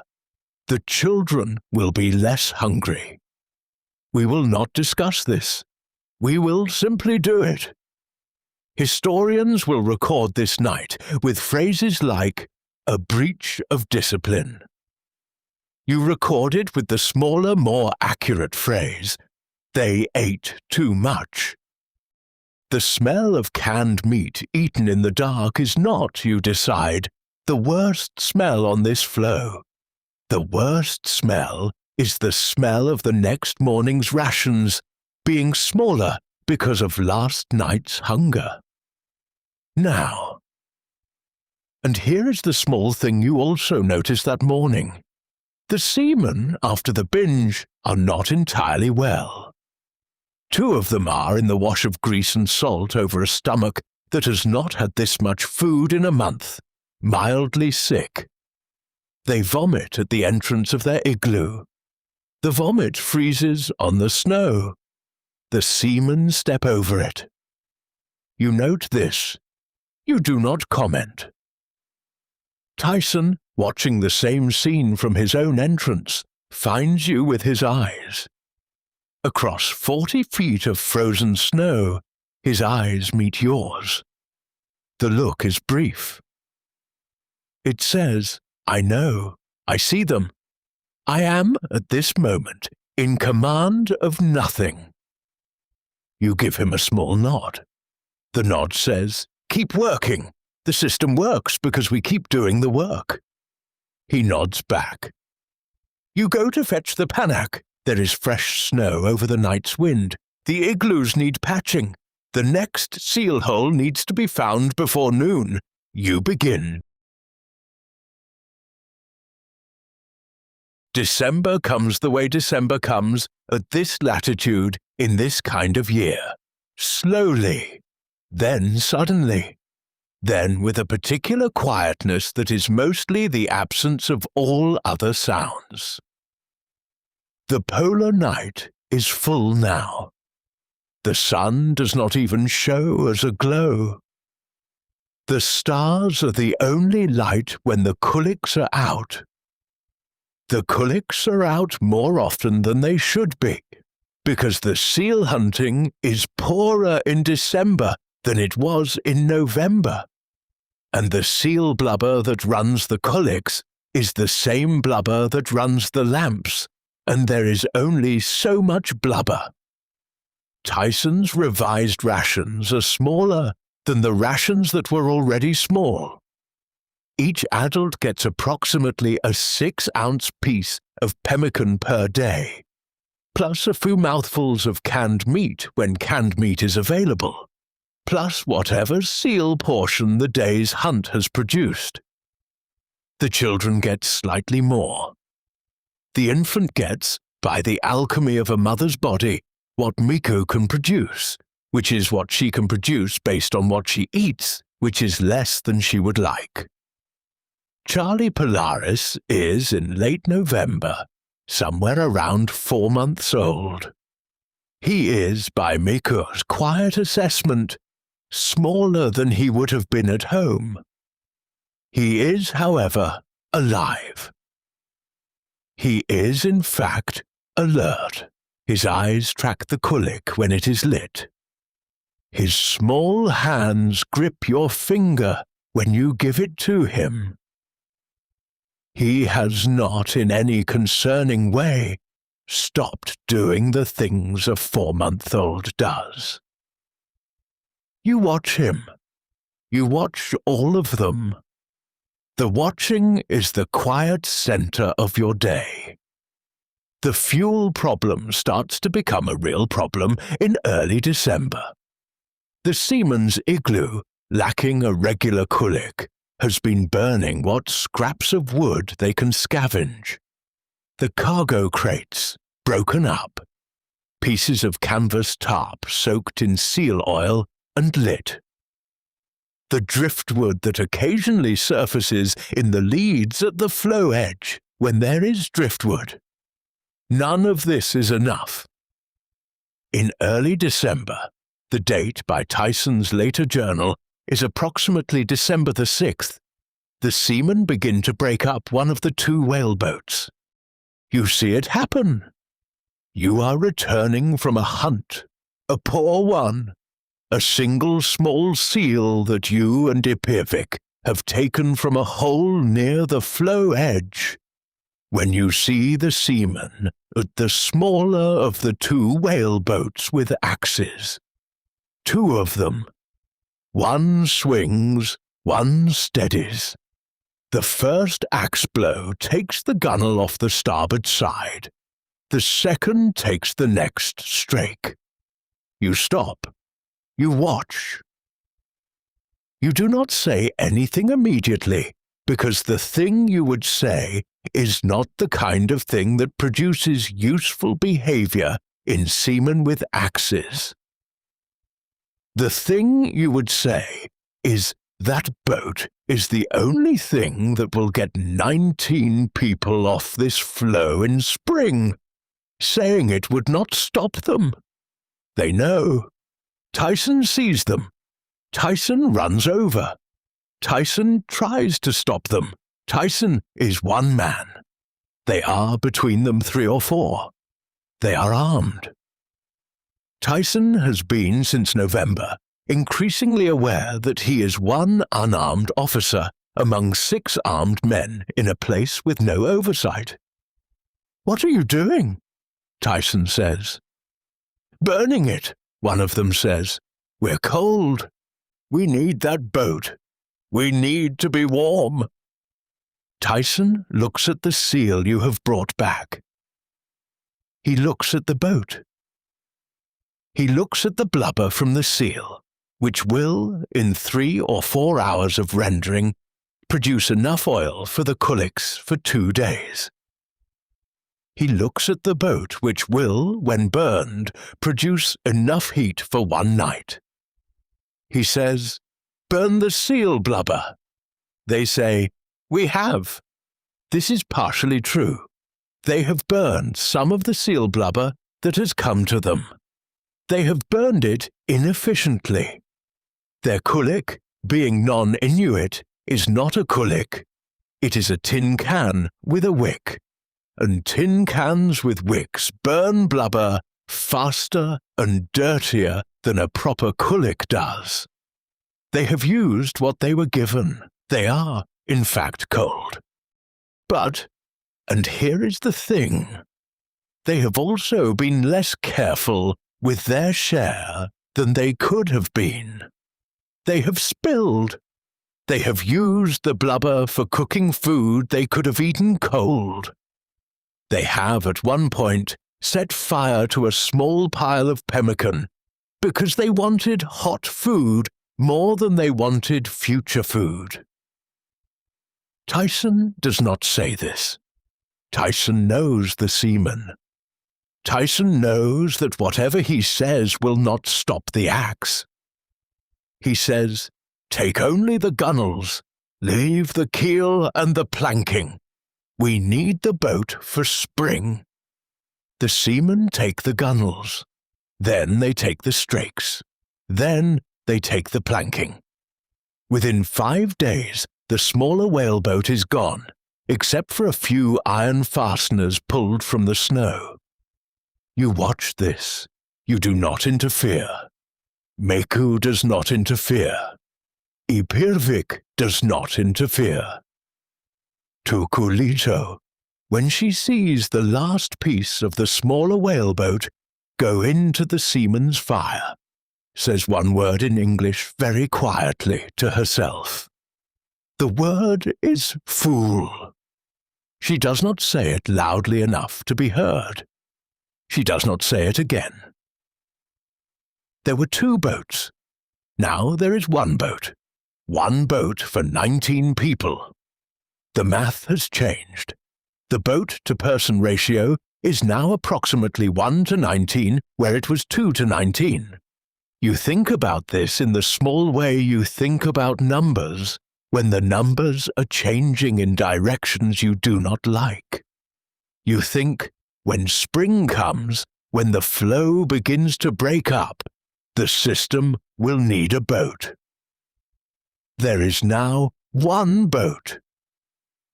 The 1 boat needs to last. You go to it. You look at it. It is intact. It is good. It is wooden. It is moored on the floe with 2 ropes, one tied to a pile of cargo, one tied to a deep ice screw that you and Ipavik set into the floe yesterday. The boat is fine. The boat is the next thing the system depends on. You say to Ipavik, in your own dialect, "We watch this boat now." He says yes. You and he, from that morning forward, walk past the surviving whaleboat at least twice a day. You inspect the moorings. You look at the planking for cracks. You make sure the seamen who have proven what they can do with axes when they are cold do not approach the surviving boat. It is not stated, but it is understood, that if the seamen approach the surviving boat with an axe, you and Ipavik will stop them. It is also understood between you and Ipavik. What stop means in that sentence? Neither of you discuss the meaning. Both of you carry, when you walk past the boat, the rifles that came with you from the Polaris. The rifles are kept clean. The rifles do not need to be discussed. You think about this years later. You will think, it was the only time in my life I saw a boat treated like a tree. The seamen who had spent their lives at sea, who had made their wages on boats, who knew what a boat was and what a boat did, looked at the small whaleboat and saw firewood. The seamen made a warm now decision instead of a warm tomorrow decision. The system, which was based on the assumption that boats are not firewood, had to be adjusted. The sources will write later, in the polite phrases that historians use, that the seamen needed to keep warm. That is true.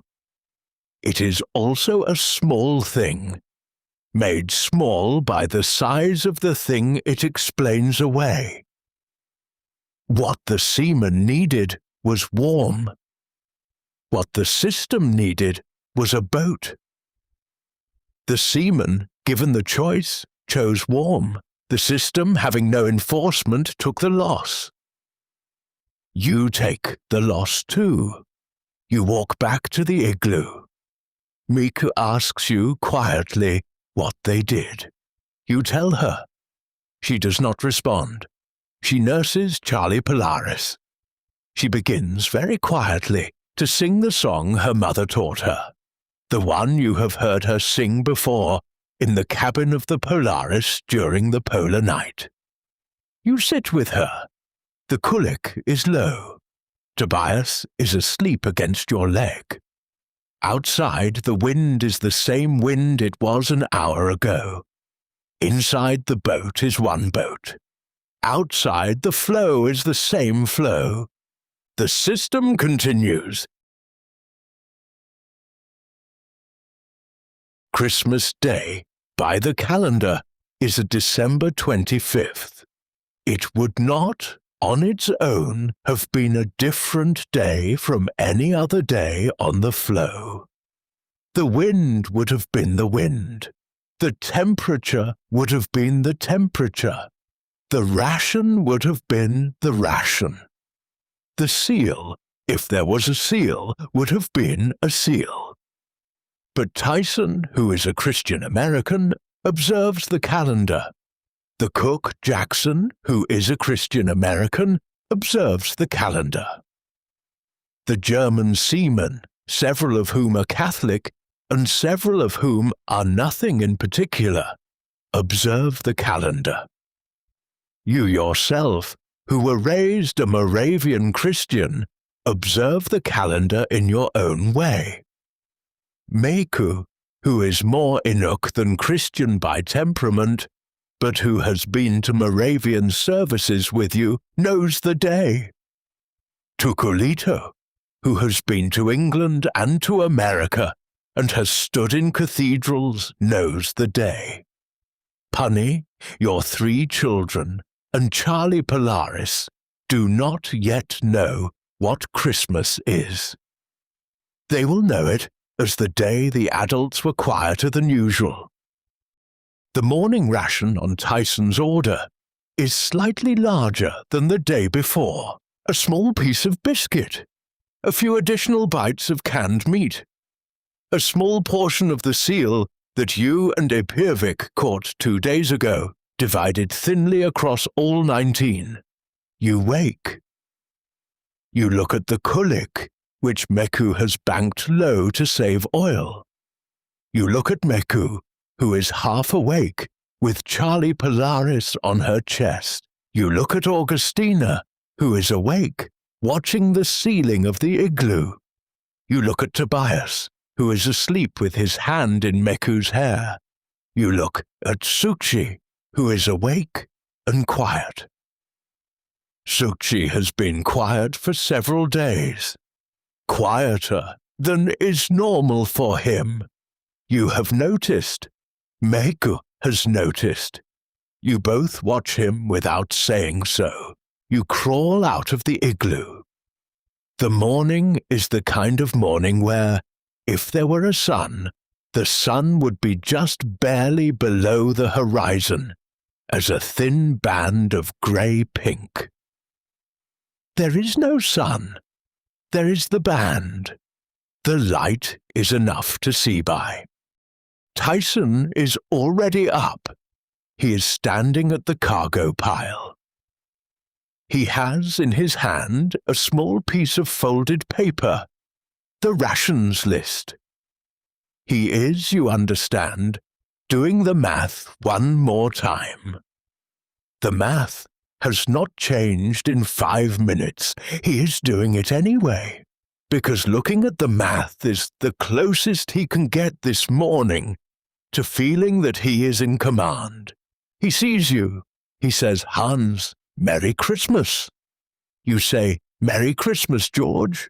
He says, "You'll get an extra piece for the children." You say, "Thank you." He hands you a bundle. The bundle is small. It is the children's portion. It is the extra. You take it back to the igloo. Miku unwraps it. There is inside a small lump of canned meat about the size of your fist, a piece of biscuit about the size of your palm, and a tiny dried crust that turns out, when you look at it more closely, to be an English Christmas cake, the kind with currants, that has been in the cargo hold of the Polaris since New York. The cook Jackson has, you understand, saved it for this. He has not eaten it. He has saved it on a piece of ice in the dark in the Arctic for Christmas morning. You hand the cake to Augustina. She splits it 3 ways with Tobias and Sukshi. Charlie Polaris does not get cake. Charlie Polaris gets Miku. Miku divides the canned meat. Each child gets a piece. Miku keeps a small piece. You keep a small piece. Miku looks at her piece. She looks at Charlie. She looks at you. Without speaking, she puts her piece back on the trencher and slides it toward Augustina. Augustina says, "Mama?" Miku says, in her own dialect, "Eat." Augustina hesitates. Then she takes the extra piece. She splits it again with Tobias and Suchi. Tobias takes his slowly. Suchi takes his without much expression. Suchi, you note, is eating less than he should. You look at your own portion. You look at Miku. You look at Charlie Polaris. You take your portion. You break it. You give half to Tobias. You give half to Miku.